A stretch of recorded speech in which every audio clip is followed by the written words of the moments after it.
kalau kita biasanya dijual tanah di real life gitu kan, dunia nyata, ini kita menjual tanah di virtual. Ya. Ada satu, ini tantangan lah ya, ini challenging buat kita semua, bukan buat saya aja, ini buat semua. Sebetulnya nggak terbatas di stakeholder property sebetulnya. Jadi kita beli tanah di metaverse, kemudian kita tidak hanya gaming, kita buat tadi bisnisnya kita buat. Jadi memang ini mimpi gitu ya, mimpi yang kita ngelihat ternyata metaverse itu kita harus bawa ke sana. Tidak hanya gaming, tidak hanya main game, tidak hanya konser selesai, tapi kita buat dunia. Karena teknologi semua gitu. Betul. Ya, nanti pun kayak kayak Oculus gede gitu kan. Nanti udah ada prototipe kacamata kan. Betul. Kita pakai kacamata langsung masuk ke dunia itu kan. ini waduh ini luar biasa loh. Ini kita nggak bisa beyond expectation, kita nggak tahu seperti apa.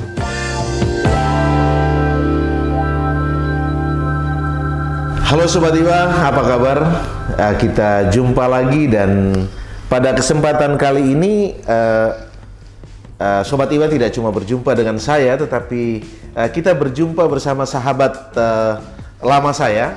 Ini Pak Ali Tranghanda. Sobat Iwa pasti sering menyaksikan wajah beliau di layar kaca. Beliau adalah Chairman Indonesian Property Watch. Pak Ali, apa kabar? Baik, Bang Ferdinand. Kita akan mengajak Pak Ali untuk ngobrol karena Pak Ali ini selain expert properti, tetapi beliau juga sedang mencoba untuk membawa properti yang merupakan bisnis sejatinya bisnis konvensional untuk masuk ke era digital ya. Dan belakangan ini saya dengar Pak Ali lagi apa ya? Lagi sibuk untuk mengerjakan sesuatu. Bisa diceritakan dulu, Pak? Udah sampai ya infonya ya. Oh ya. Udah sampai infonya. Iya, jadi sebetulnya kami itu lagi coba memasarkan metaverse. Nah, ini kan memang suatu hal yang baru sih ya, metaverse itu. Jadi kalau kita biasanya dijual tanah di real life gitu kan, di dunia nyata, ini kita menjual tanah di virtual. Ya. Ada satu, ini tantangan lah ya, ini challenging buat kita semua, bukan buat saya aja, ini buat semua. Sebetulnya nggak terbatas di stakeholder property sebetulnya. Ya, karena ini agak beda ya. Jadi kita bicara investasi tanah di real life dengan investasi tanah di metaverse itu memang agak berbeda. Meskipun kita ngomongnya tanah gitu ya. Tapi kalau di metaverse, di virtual ini, di metaverse ini lebih ke bisnis sebetulnya. Anggap gini misalkan, saya beli tanah di dunia nyata, saya mengharapkan gain gitu kan ya. Tapi kalau di metaverse sebenarnya tidak semata-mata kita beli tanah, kita mengharapkan gain aja, enggak sebetulnya. Kita itu mengharapkan di metaverse bagaimana di sana tercipta satu ekosistem, bagaimana ekosistem bisnis di dunia nyata dibawa ke dunia virtual. Jadi satu bisnis di sana, ada transaksi di sana, nah itu kita kembangkan. Dan itu nilai dari value dari tanah atau lokasi di metaverse itu juga meningkat dengan adanya. Pasti meningkat. Jadi gini, ini memang saya bicara ini memang ada spekulatif ya, ada spekulatif. Kalau saya lihat beberapa metaverse yang ada di dunia gitu ya, di lokal pun ada gitu ya. Ini masih dibawa ke dunia spekulatif. Artinya gini, you beli tanah, karena ini pasarnya global, ada yang satu metaverse itu dulunya awal di 1 tahun yang lalu dia launch gitu 0,1 US dollar, satu lot.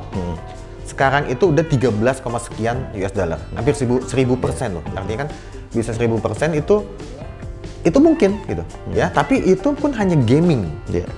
Dan bahkan tanahnya nggak diapa-apain. Oke, saya beli dunia di virtual, udah nggak diapa-apain deh gitu. Karena dia mengharapkan kayak spekulatif gitu kan ya. Itu kayak bisnis investasi yang spekulatif. Nah, kita nggak seperti itu gitu. Jadi kita beli tanah di metaverse, kemudian kita tidak hanya gaming, kita buat tadi bisnisnya kita buat. Jadi gini, kita akan saya masuk ke dalam dunia virtual. Kita masuk ke dunia virtual, kemudian di sana ada toko, gitu kan, ada kafe, meskipun kita nggak bisa minum di situ, gitu ya, tapi di situ bisa transaksi. Kemudian dikirim dunia nyata, gitu kan. Ada konser di sana. Kemudian kita masuk ke tempat rekreasi bisa. Kemudian ada galeri di sana. Perbankan pun akan masuk ke sana. Ya di sini udah ada beberapa MOU dengan beberapa perbankan. Nanti mungkin transaksi perbankan bisa di sana juga. Jadi memang ini mimpi gitu ya. Mimpi yang kita ngelihat ternyata metaverse itu kita harus bawa ke sana. Tidak hanya gaming, tidak hanya main game, tidak hanya konser selesai, tapi kita buat dunia. Katakanlah misalnya gini Pak Ali, saya membayangkan kayak misalnya di metaverse itu Dharma Wangsa Square tempat kita berada hari ini itu di metaverse kan. Yes. Lalu kemudian ada galeri-galeri di situ yang diisi oleh tenan-tenan yang notabene ini juga real tenan. Tenan. Real tenan. Tapi belum tentu sama dengan yang dunia nyata. Iya, betul. Ya kan? Nah, tapi bahwa dia real tenan dan produknya ada. Iya. Dan bisa ditransaksikan. Betul. Oke. Nah, tadi saya mikir ya tadi ini poin penting ya. Jadi kan gini, kita tuh kadang-kadang berpikir jangan-jangan nanti ketika ada metaverse dunia virtual banyak pekerjaan yang hilang. Teller hilang, apa hilang gitu kan. Tapi ternyata ketika saya diskusi dengan saya bawa ekosistem ke sini, ternyata akan banyak sekali lowongan pekerjaan di metaverse. Oh ya. Jadi yang saya beli tanah ya. Saya beli ini tanah. lowongan virtual atau real? Real. Jadi orangnya kan kalau kita punya toko, apalagi kita buka ekosistem udah rame kan, artinya kan ada yang jaga. Ada yang jaga, betul. Ya kan? Yang jaganya kan artinya bisa menggantikan yang tadinya di dunia nyata nggak dapat kerja lagi, dia bisa di sana. Dia bisa di sana. Yang penting ada skill digital teknologi dikit lah gitu kan. Dan itu banyak gitu. Karena kan bisa berlapis-lapis tuh. Kita ngomong virtual kan bisa banyak kan. Satu tanah bisa bertumbuk-tumbuk bisa loh. Siapa aja bisa. Tapi kembali lagi, siapa yang nanti bisa membuat ekosistemnya, siapa yang modalnya kuat itu akan menang. Itu biasalah hukum alam kan, seleksi alam. Pasti ke sana kita gitu.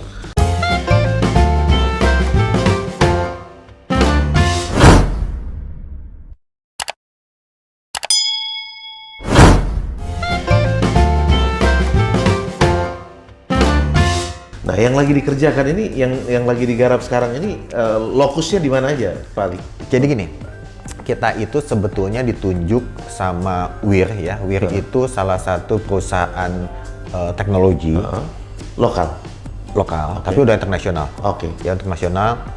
Ada juga, mereka juga ada di Silicon Valley, ada juga, ada menang banyak lah ya. Kerjasama di beberapa negara untuk membuat metaverse juga udah lakukan. Nah. WIR ini membuat anak perusahaan Quanta World Metaland itu yang khusus buat properti. Nah, saya, ada beberapa partner saya, ada Agus Sendrawan, ada Andika Nathanael, kenal juga. Kita membentuk namanya Metaverse Property Indonesia, yang khusus disebutnya sebagai main distributor. Jadi dari Quanta World Metaland itu ada tanah, kita beli sebagai distributor, kemudian kita pasarkan. Nah, lokasinya itu beberapa yang rilis pertama saya belum bisa nyebut nantinya, tapi rilis yang pertama itu di PIK. Jadi yang metaverse yang saat ini mungkin yang satu-satunya bentuk negara Indonesia itu hanya metaverse Indonesia ini. Ya. Nanti akan diperkenalkan, saya belum sebanyak ngomong. Nanti akan diperkenalkan prototipenya di G20. Artinya betul-betul disupport pemerintah dan kita mewakili Indonesia untuk memperkenalkan lah prototipenya, demonya semua nanti di G20. Tahap pertama itu di PIK, ya di PIK. Jadi bentuk set master plan-nya PIK itu kalau lebih sama, nanti akan seperti itu. Nanti ada di beberapa kota lain.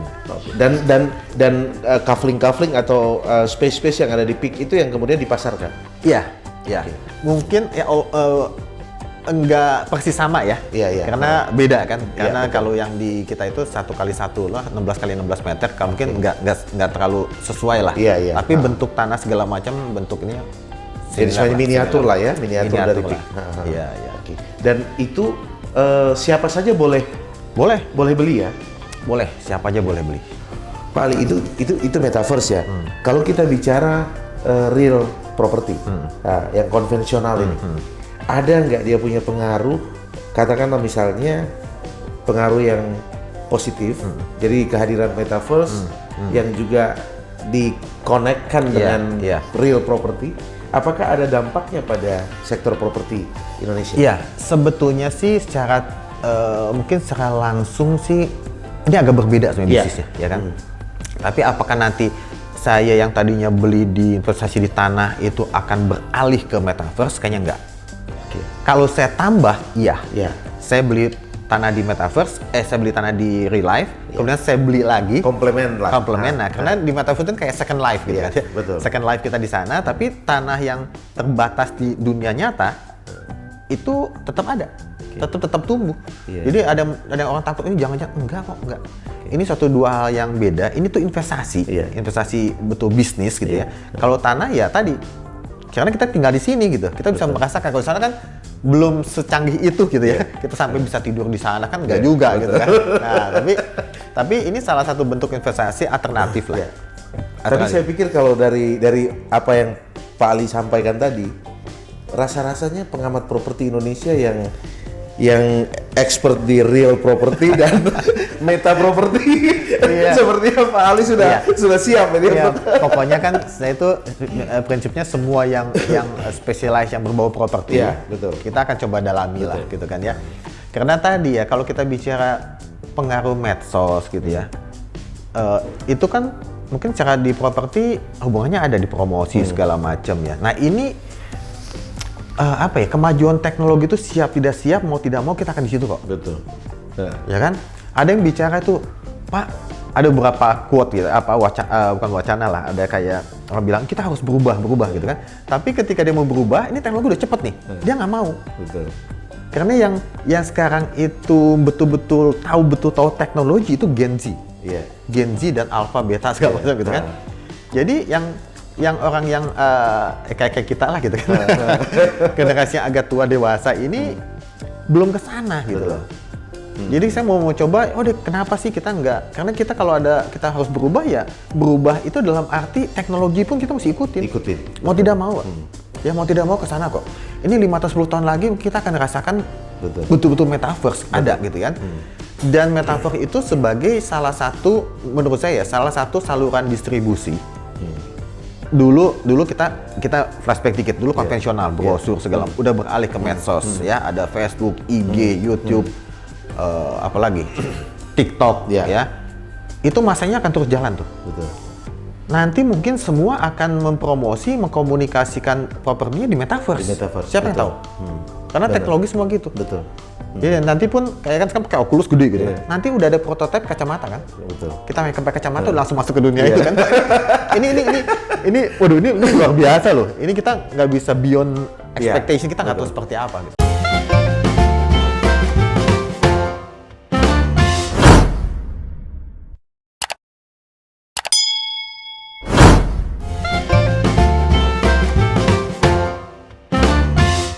Sobat Iwa, ini obrolan yang sebetulnya yang sedang terjadi antara saya dan Pak Ali ini. Tadi Pak Ali sampaikan bahwa kita harus menyesuaikan karena teknologi itu suka tidak suka dia akan hadir di depan mata kita.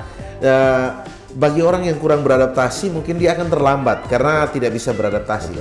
Cuma ada hal yang menarik yaitu Pak Ali ini ketika teknologinya belum siap, dia berpikirnya sudah jauh. Dulu ya. Dulu banget.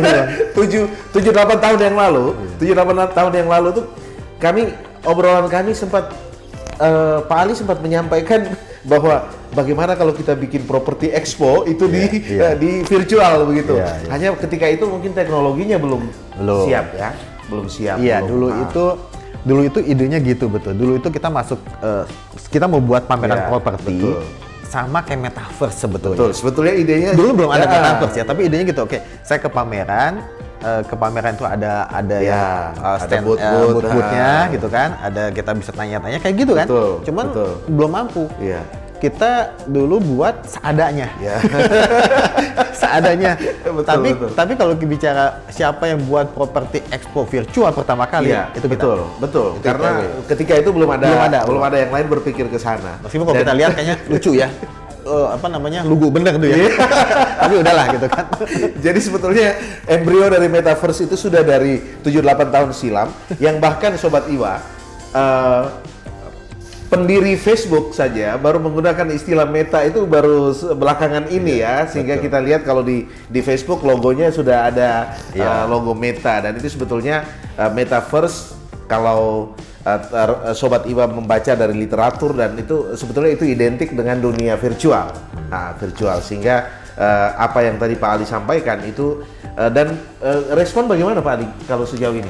Nah, ini responnya sih luar biasa loh ya. Jadi sebetulnya yang kita challenging itu bagaimana kita mengedukasi. Bagaimana kita memberitahu audiens itu investor yang tadinya biasanya beli tanah itu dia masih agak sedikit bingung. Kayak gimana ya metaverse gitu. Itu challenging di sana.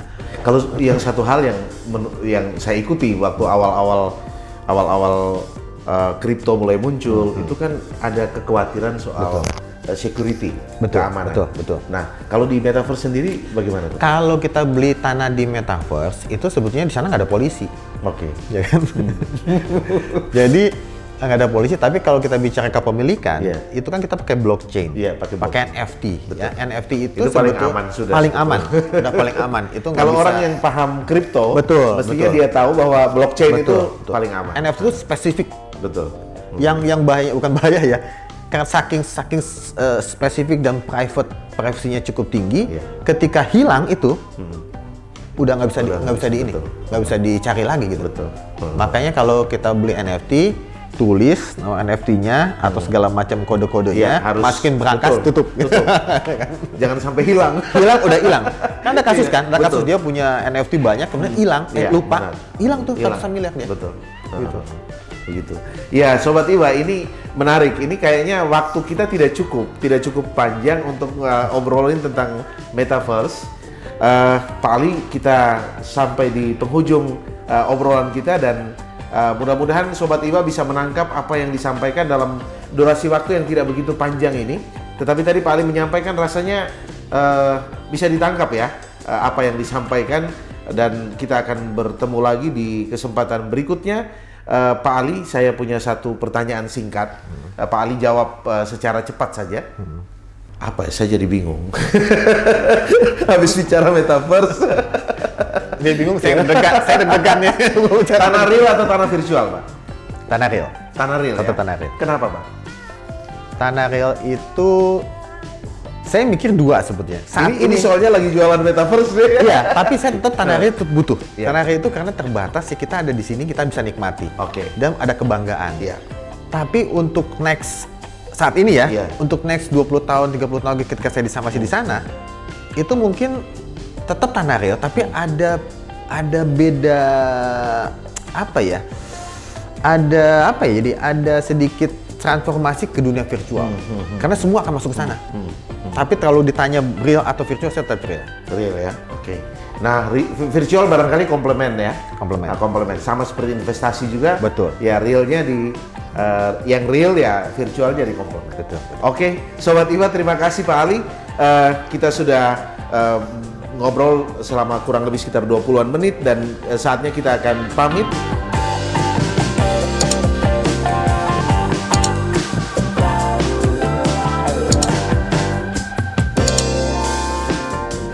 Jangan lupa subscribe, like, dan komen Iwa Property and Lifestyle TV. Iwa TV, the pilot simply inspiring.